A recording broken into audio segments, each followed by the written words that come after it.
If people stop going to college, then California will be no more.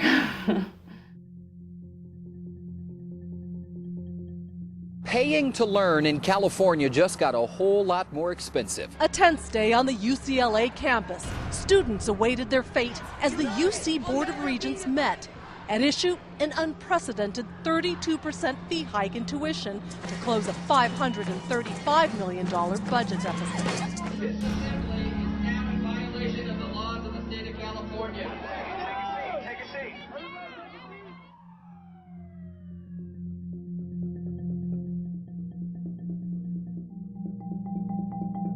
My career goals have always been to, finish, get my degree and go to grad school or go to nursing school.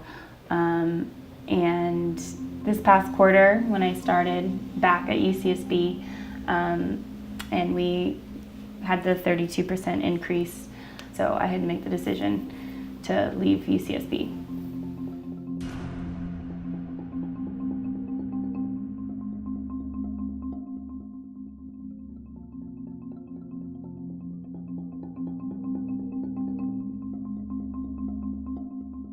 I was able to manage to go to school with the $10,000 grant that I got from the City of Bell Gardens. And then I also was able to pay the rest of my tuition and books with the work my job that I had for the past 5 years.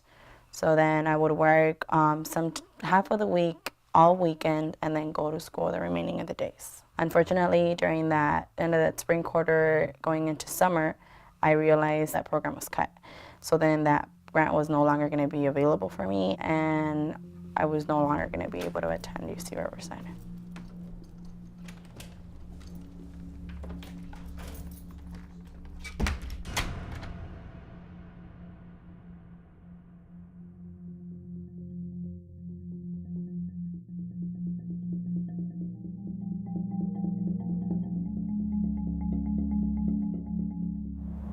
So I used to live, let's see, where is this? I used to live right here, in this section of the village. Now, because of the budget cuts to education in California, now I've been forced out of the university housing to live in a motorhome. I'm just trying to avoid getting too much into debt. So this is part of that, while at the same time focusing on academics, because that's why I'm at UC Berkeley. They increase tuition, they increase the rent. The way they're trying to remedy students such as myself that are on full financial aid packages is, instead of giving you more grants, they give you more loans for you to take on.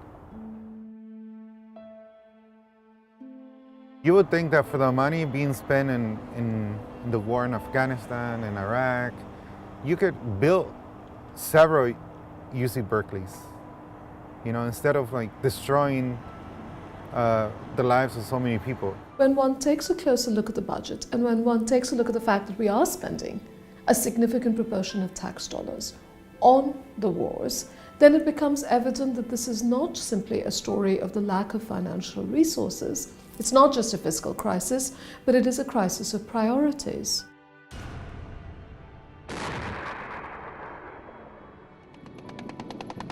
Many would argue that the wars in Iraq and Afghanistan are not what will keep this country safe.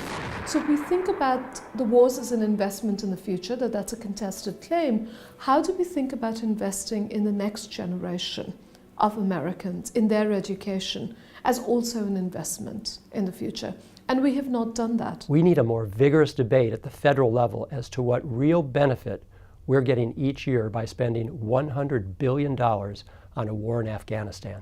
I'm calling on the entire California delegation, House and Senate members, to do something to end this war, to redirect the priorities in this country and start building up America and stop destroying Afghanistan and killing the men and women in armed forces, as well as the women and children and men in that country.